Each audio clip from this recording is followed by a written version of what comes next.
There were a lot of plays left out there, some drop balls, some missed assignments, and things that at this point in the year we definitely, we're not going to accept that. But it's not just on the players. As a coaching staff, there are things that we're looking at to clean up, and we'll have to get on that starting Monday. Taking the offense just as we go along here, we've already talked about Jacob Bella. Talk a little bit about the way that Jeremiah Malone played for you last night and the big plays that he had.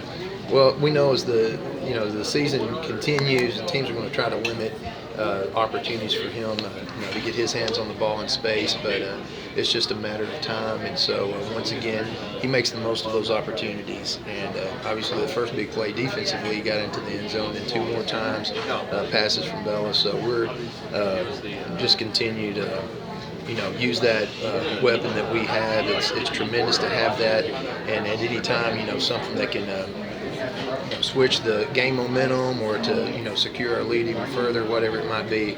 It's definitely something that we cherish as a staff to have someone like Malone in our roster. Darius Stribling played in the backfield for you quite a bit last night, and they did a relatively good job of getting in the backfield, disrupting things for him, and he never quit, never gave up, but they made it difficult for him to run the ball. Right, and that's one of the things they did. They just stacked the box. They were going to make sure, they're just firing gaps and making sure that we became one-dimensional. And so, and that's something we're going to work on this week in regards to changing some things up. So there's not, predictability, and there are things that we can do to get that advantage back. But like you said, it was a hard night carrying the ball. Darius held up for the first time this year. He started both ways. He started offensively and defensively, and so that wore on him from the standpoint of not coming off the field as often as he used to. And that's something this week also we're going to work on as far as getting our guys in, game ready as far as their condition and so forth. But he's a hard-nosed guy. I know I think he's a little disappointed in the way things turned out last night because he has high expectations of himself, and we do as a coaching staff and our players. But he'll get his head up and he'll work hard this week, and we'll be back at it this Friday. Shifting the focus to your defense, Cody Orr had the biggest play in last night's game, and as big a play really just in terms of that singular play itself as you can have in a football game is he intercepted it in the end zone and took it to the other end zone for a touchdown. Right. And, you talk about game changers. So we've obviously got the guys that, they've got the ability to do that. You're talking about we're at a time now where Trig is starting to get a little momentum. They seem to be a little fresher than we are. Our defense was wearing down. We had guys last night playing positions, really that they haven't played a lot through the year. We had, two or three that were out. And so as we're shifting and these guys, playing both ways and making some makeshift decisions defensively, they're moving the ball, getting ready to score, and then you have, Cody make that play. I can't remember if it's a deflection or exactly what it was, and I'm not sure where exactly in the end zone he was, but we know at the very least a 100-plus yard interception return. That is an immediate, 12 to 14 point switch right there from instead of not only keeping them out of the end zone, but then turning that back, and that gave us the breathing room that might have sealed it for us, and kept them from going under. They had a little bit of a surge there at the end of the fourth quarter, and that was definitely coming at an opportune time. Well, it was a huge play, and then nobody was going to catch him. He was faster than everybody chasing him. Right. There's no secret that Cody has got that kind of killer speed, and so to have, once again, we talk about these guys that we have, and on both sides of the ball, but switching back to the offense, we continue to look at ways, to infuse and get these guys the ball in space, and to utilize what are our strengths. And we definitely, have some speedsters, and like you said, that was an opportunity, even late in the game, to see that he still got the wheels to do that. And he had a convoy trailing not too far behind, and that was a momentum shifter for us.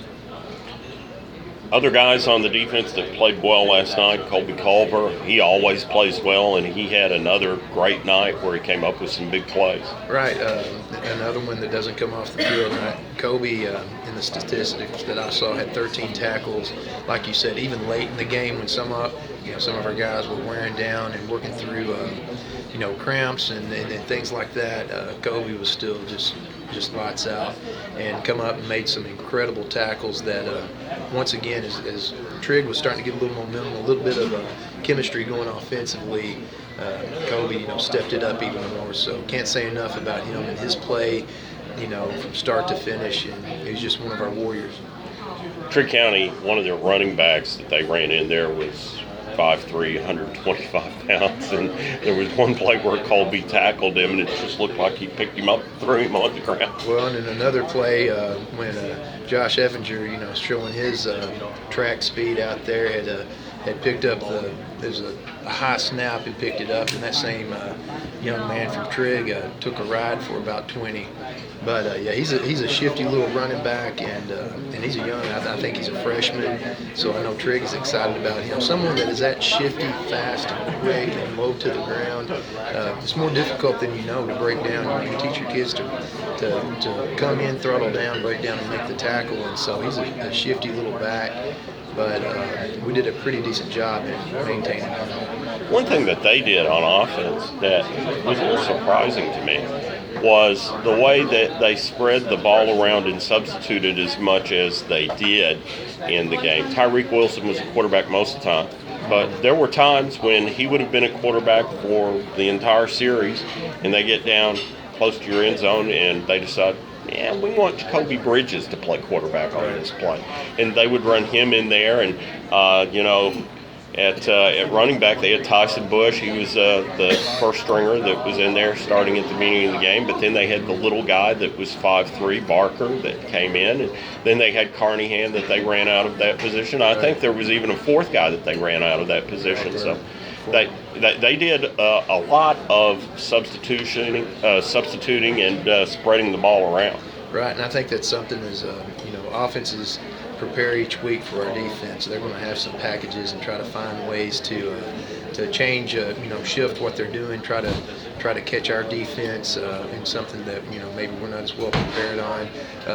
As far as Tyreek Wilson, of course, the word I'm sure was out in their camp too that perhaps our quarterback wasn't going to be playing because of the injury the previous week developed. But there was word that Tyreek might not be 100%. I don't know if that was due to his health or if it's just like you said, they were just coming up with packages, trying to find ways to have some success against our defense. But either way, anytime that you come in, you have a change of pace like that, and some different guys. Other than that, just to have some fresh wheels in there also, that helps. And so hats off to them, and they progressed as the game progressed, and in the fourth quarter started having a little bit of success there. But our guys held on. Chandler Kane had his moments for you last night as well.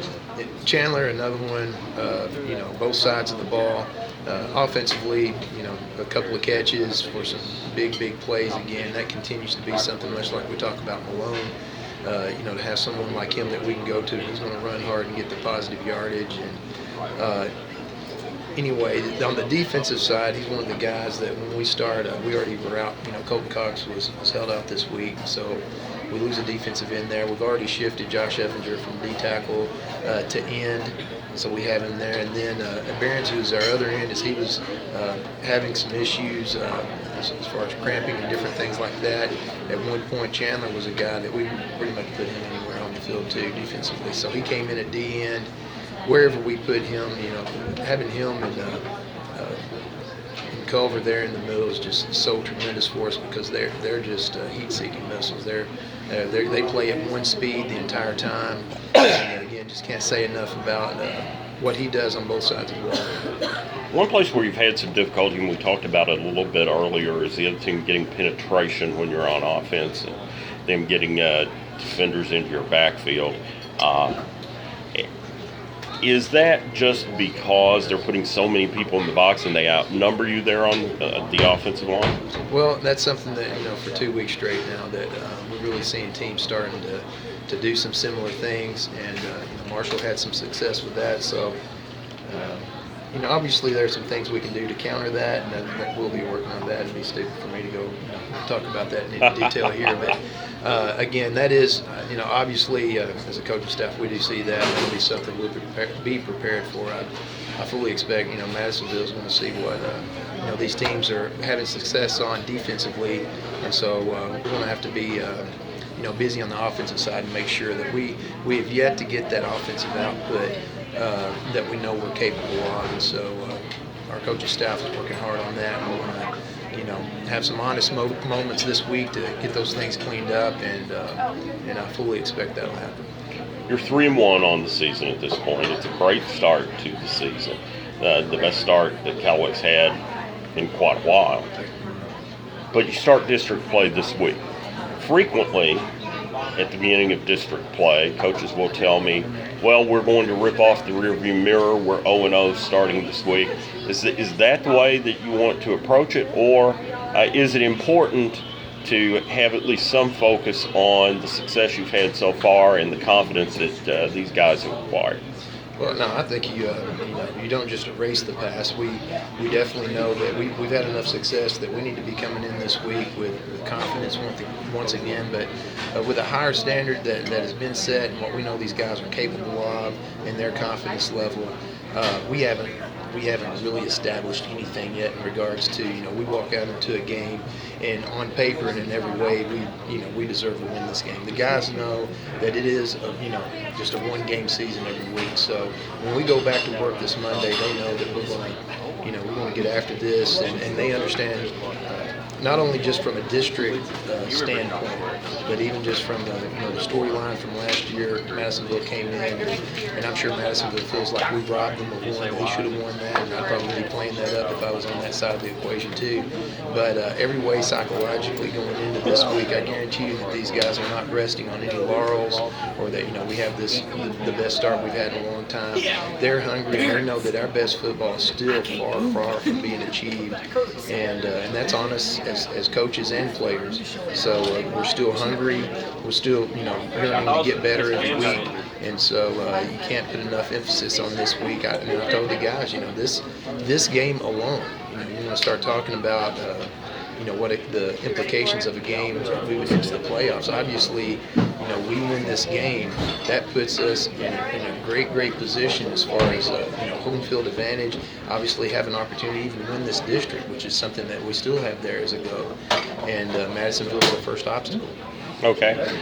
Last Saturday, when we had the coaches show, I got to talk to Colby Culver, and I was asking Colby about the victory over Murray High, whether that was the biggest victory for him. And as he's looking over your shoulder here, he told me that actually the victory over Madisonville last year was the biggest victory, the most exciting for him so far. So obviously that was a huge win that you all had last season, and it would be great to make it 2 years in a row. It would be fantastic. We mentioned last night, of course, last year our winning streak, our first win of the season, came against Trigg. And so I talked about the fact that last night, the way that the game finished, we did not really feel good about that. Last year we eked one out in overtime against Trigg, and that seemed to be an overall better. Kobe wants me to say I'm thankful. I'm thankful for my head coach. I'm thankful. I'm not sure what he's thankful for, but he's dying to get on the radio probably because he likes to talk. But anyway, we talked about the fact, last year's victory over Trigg versus this year and all that stuff. We really keep reminding ourselves this is an entirely different team. As far as the makeup of this team and the leadership, all those things shift and change. So when we go into Madisonville, there's not any additional, advantage that we have over anything that was accomplished last year. But one thing that our guys do know is that just where we are this year right now, we're in a good situation to go in and win this first district game. Madisonville has one of the most insane, challenging schedules of any 4A team that I've seen. And so they've been taking it on the chin, but it's because of the top caliber, competition that they're playing. So I know without a doubt, they're licking their chops thinking, I'm just going to say it the way that finally we get to play Callaway. Finally we get to have this revenge game. Finally coach is going to be playing all that stuff up. The psychological side for us is this. Again, we're hitting it on the road now. We want to maintain any momentum that we have, but we want to ensure that last year was not a fluke. But for this team this year, the focus is this is district. If we're going to win the district, we have to take care of this game. So there's definitely no looking forward, not even looking back. We're completely dialed into Friday night. Well, it's a game, if you look at it going in, it would be easy to look at it and say Callaway should be the favorite in this game. But that almost makes me uneasy because historically they're a very difficult team for us to beat. I think it's natural, and you have all the media writers and so forth. It's interesting to see, who's predicting to be victorious on Friday nights, and you have these things. And some games are a little easier to predict. I would say this is one anybody that's been doing this for a while knows that going into Madisonville, knowing the storyline here, knowing the district game, knowing what happened last year, knowing where we are, and what Madisonville has struggled with this year with their schedule. There's just so many X factors that go into it. All we can do is take care and handle the things that we are in control of, and you don't get too wrapped up in those AP polls and all those different types of things because it changes weekly. We got to stay focused on what we have control of, and that is, Monday we come in and we take care of business, and then Tuesday, Wednesday, Thursday, then we get on that bus and we head to Madisonville with a good friend of mine. Where do you want to see improvement in the coming weeks? I'm going to put the focus across the board, just as far as the organization of practice. That comes down to me as a head coach. This week has got to be organized. Our practice tempo this week, from the player's standpoint, is only going to be reactive to what I have set up as far as the practice. So that's something the last few weeks that's dropped off. We're going to pick that back up. So the practice tempo is going to be repeated on Friday nights. And so we're going to make sure that we take care of that as a coaching staff. And the next thing is, offensively, that we're really going to look at things and see what it is that we can do to, as teams are trying to do things to negate, the weapons that we do have, the speed that we have. We're just going to do our work. And I feel very confident in Coach Tony and Coach Linky and all of our coaching staff working together to take care of those things. We want to improve every week at every phase of the game in every position, every individual. But this week, we're really going to put emphasis on offensively being efficient. We want to win the time of possession. We want to win. Our special teams, we saw improvement, huge improvement last night. So we took a step up there. Offensively this week, we want to do that as well, and we're going to put in the work to make sure that happens. Okay.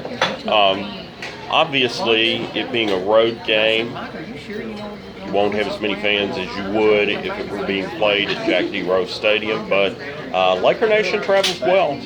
We had a lot of fans over in Tree County last night, and I'm sure that we'll get a good group up there. I think so too. And just to the Laker Nation out there that cannot emphasize the importance of this district game in Madisonville. It's the kickoff to our district schedule. So it was a huge turnout last night, and fully expect that the trip to Madisonville will have a lot of Lakers in red making that trip and showing up in big numbers. Your script writer is back. Yeah, and I'm just going to read it word for word and let people try to figure out what Kobe wants me to say here. Give me a minute. As he continues. There you go. Follow me on Twitter. All right. Kobe Cover would like people to follow him on Twitter. Is that even legal? Is this Yeah, it's legal. It's legal. I need more followers. Twitter at Culver.com. No, it's underscore. Oh my! I've just went way beyond my comfort zone and knowledge base when we start talking about Twitter, but obviously Kobe is all about it, and most of our players. So there you go. Okay. Let's kind of shift gears a little bit. Thank you. And talk a little bit about your JV and freshman team. Yeah, we got a huge game coming coming Monday. It's Mayfield, and we'll be at Callaway at 6 o'clock. And this is a good time for me to talk about these guys. We talk about our number twos, and that's just where they are. It's not an insult. It's not it's just where they are and where they come into the game. This week we saw a couple of guys. Jameson Owens is someone who came out late in the season, but once he came out, has just really put in overtime and working hard and wanting to get in there. And he got reps last night. On the line, Gunnar Smith come in last night because Colton Cox is out, and so we made some shifts on the offensive line. So you see Gunnar Smith and Dylan Bell offensively on the line, starting to get more reps as sophomores, and Jacob Schroeder has got to get more reps, at defensive tackle. We go on down the line like that.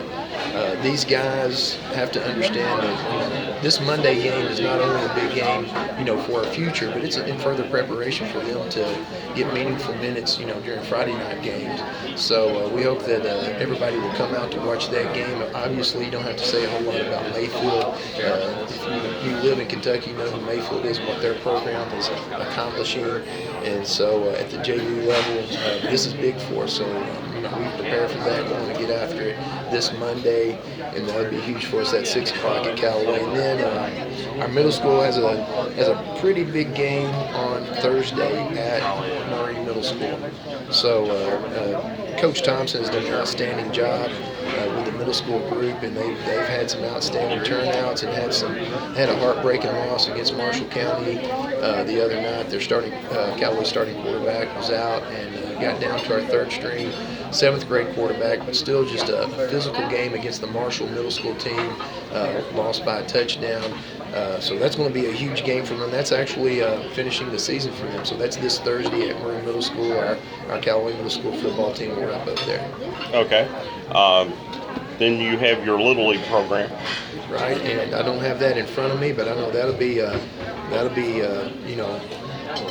closing up pretty soon. Their season comes to an end. I believe there is a Saturday game this coming weekend that closes it up. I'll double check when we get the word out. But 3rd, 4th, 5th, and 6th grade football numbers were fantastic this year. I've had a lot of success. Been a great success with this, first year to have a 3rd grade group in a long time. And that's something we're only going to see, from year to year now by having that 3rd grade team to, them coming in as 4th graders and the 5th graders, they're just that much more ahead of the curve as far as football knowledge and understanding. You can't say enough about these guys that devote their time and volunteer to help coach and put up so much time with these younger teams. So we're proud of all the work that's there. Josh Smith is our coordinator there at the Little League. Done a fantastic job with all those coaches. And so from top to bottom, we continue to be excited. We continue to grow and continue to just ask for the support for all the Laker fans, and just keep coming out to the games. I know you had a couple of guys who could not play this past Friday, Colton Cox, and I don't remember the other. Kevin Robertson. All right, that's right, yeah. Kevin Robertson. What's their prognosis? Do you expect them to be available this Friday?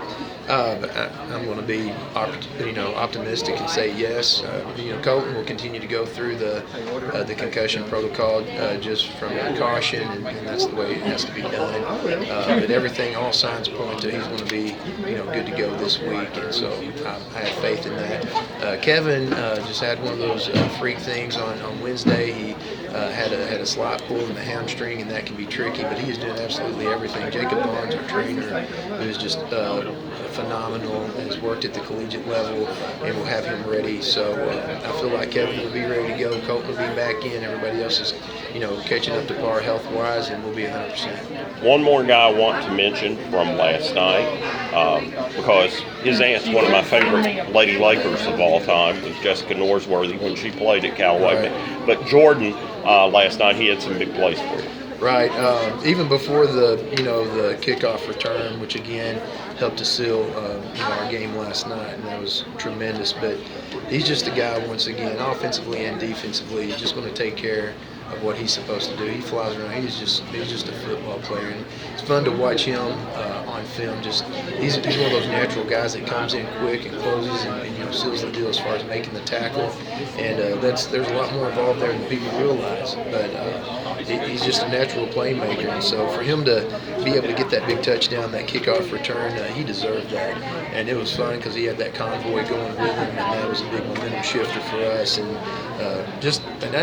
every week I leave out guys that I should be mentioning. But Norsworthy is one. He needs to have a little bit of that spotlight too from last night because that was huge. All right. Thanks for visiting with us. Good luck on Friday, Coach. Hey, thank you. That brings to a close this edition of This Week in Laker Football. You're listening to Laker Athletics on 89.7.